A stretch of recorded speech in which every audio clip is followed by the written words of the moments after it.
obviously meant something to him. Well, I can remember once we were out at Bobby Castle, and this was in the evening, and it was a pitch black night, and it was the most glorious night. And we were there when it was light as well, but there was the feeling in the air like a door had been opened. And it was a door of it was an open invitation. It sounds bizarre, but we felt, and we joked about it, and we said, you can make a formation in the complete daylight here, and no, you wouldn't get caught. And there was that sensation of protection and invitation that it was now okay to go out and make a crop circle. Now we didn't, but as it happened that night, the East Field, 2 huge formations occurred, very significant formations occurred in the East Field. And there may have been another one that occurred that night also, I can't recall now.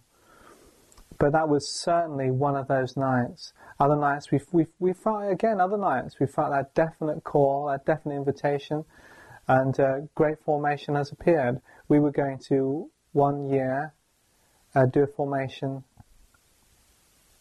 locally, and we were umming and ahhing where to go to this particular hill, and we weren't sure about it, but all of a sudden we got the feeling in us, from our hearts, that it was okay. And I remember us sitting in the room and feeling incredibly happy. As it happened, we didn't go that night, but someone else went that night, or something else, because the next morning there was a formation right on the place that we were going to actually use. And actually, to be honest with you, I was really fed up, because we were going to want to do something bigger, and but it was a really nice formation, and some people really loved that formation and got a really good feeling from it. But obviously it seemed that someone else picked up on that calling, or whatever it was, that impulse to do it, and someone else did it, and probably did a better job than we would have done, probably. Well, there were some really nice researchers out there. There's Colin Andrews. I get on well with Colin, and I believe Colin is a genuine researcher, and he's got to a point where he's done genuine research, and he's hated for it, because also Peter Sorensen. Peter Sorensen is a very genuine researcher, absolutely genuine, first rate, first class. He's done real undercover work, real detective work, and he's met human circlemakers who claim to make crop circles. He's got to know them. He's also, legally, as you know, he's gone out with them to actually be a part of that now, and he's spoken about that recently. So Peter's a very genuine researcher. Colin, I would say, is a very genuine researcher. He also has spent considerable time talking to human beings and discovering, hey, look, yeah, human beings are making this, and I think that's fantastic on his part. But there are some researchers out there who, it's almost like a little cult. It's almost becoming cultic, and they have talks to people who are interested in the paranormal activity, and who believe that circles are done by an unseen force, created by an unseen force. And these researchers seem to bend the truth for their ears. And I can remember being at one meeting, one particular lady, a couple of times in fact, and I've actually been appalled by the kind of arrogance I felt in that room, by ordinary folk who believe they know something that they don't actually know. And also the way that certain major important things that happened that season, i.e. human circlemakers legally making formations, were not even mentioned, and their work wasn't shown for people to compare for themselves. Because I've seen formations like people like Matthew Williams has made. He did one in the Eastfield this year, a planetary formation, which was so superb. It's like, I thought everyone would be astonished, but I didn't hear that astonishment with researchers. They say, oh no, it's not like the original, it wasn't spherical, and I think, hang on, there's something missing there. There's one at least must acknowledge this is a really good piece of artwork or whatever, and so I think that is definitely missing. There's a blind area, and there's a real arrogance there, because it's saying that it must be extraterrestrials because human beings couldn't possibly do that, but what human beings can do is quite amazing.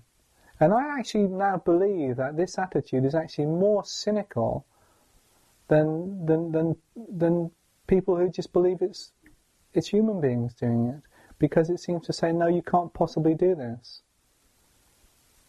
Now they don't, perhaps they have never tried, or perhaps they just can't confess that it's possible, because perhaps they're making, I don't know, they might be making money out of it.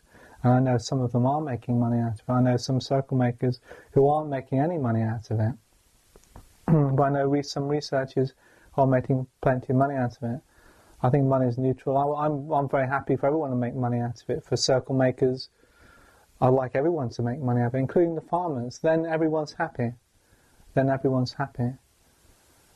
at the end of the day, that's what really counts for me. Because it's just a wonderful experience to go out into a circle. And you find that when you go out and meet people in circles, there's a camaraderie.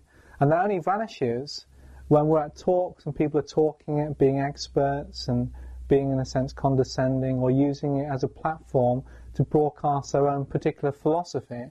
And many people are doing this to become like gurus. And they don't actually, like gurus, they don't actually know anything, but profess to know. And that is a bit of a corruption of the art of circle making, of the circles phenomenon, I think, in a sense. The Word of God, right, through prophets. The prophet is a human being, flesh and bone, and God is speaking through that flesh and bone, through a spiritualist, flesh and bone, and possible messages from the beyond. So there needs to be that physical presence.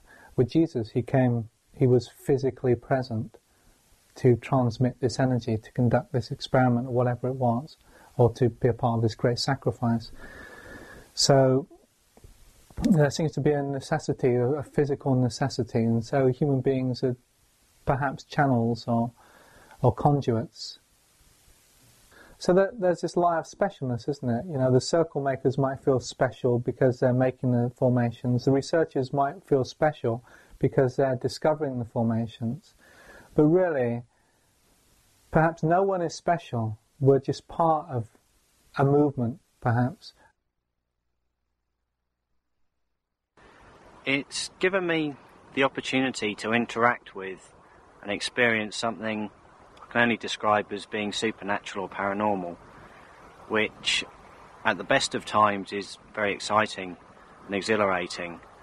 Perhaps at the worst of times is quite unnerving and even frightening. There's a certain artistic pride which comes into it, which I'll admit I enjoy when someone praises my work or work I've been involved with, but I don't really see it functions particularly well inside the art arena, which has a problematic relationship with the public and works far better outside the art arena when people know that what they're looking at is a crop circle and not something that's hung in a gallery. I don't really see it as that much trouble. It is very addictive doing it, especially if you're experiencing things which are beyond conventional science or science as we know it.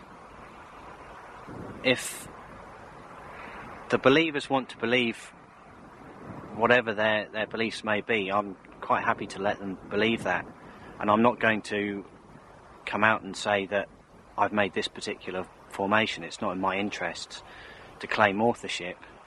I let people freely believe what they want to. It doesn't so much anger me unless the product which they're selling is of a very poor quality. I'm quite happy to go out and buy their products if they're of an adept standard. I don't crave publicity, but I think it's an integral part of the Cropcircle phenomena.